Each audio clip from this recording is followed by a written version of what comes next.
Во Тетовско секој ден се евидентира голем број на заразени со COVID-19. Расте бројот на кластери, а со тој бројот на тестирања. Во наредниот период масовно ќе се тестираат и лица без симптоми, со цел да се дознаат жариштата на коронавирусот во овој регион, велат од Центарот за јавно здравје Тетово. Ние по епидемиолошка индикација, значи тие брисеви што ги земаме обично се од контакти на веќе заразени лица, но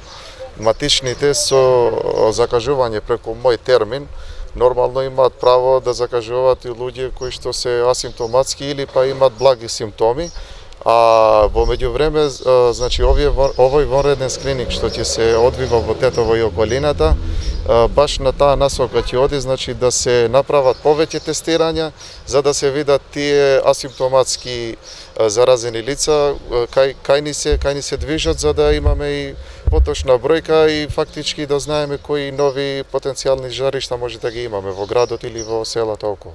Доктор Скендери остава на властите да решат дали треба да се воведе карантин за Тетовско, но и без карантин. Ако граѓаните ги почитуваат здравствените препораки, може да се заштитат себе си семејството од вирусот. Прво, ние мислам дека треба веќе да се научиме, да се навикнеме да живееме со овој вирус, но под услов да ги одржуваме мерките кои ни се дадени од порано, кои што ги спомнав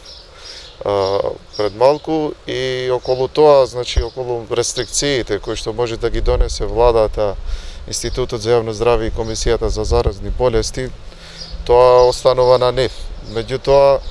јас мислам дека доколку граѓаните би се одржувале кон мерките, доколку би биле подисциплинирани,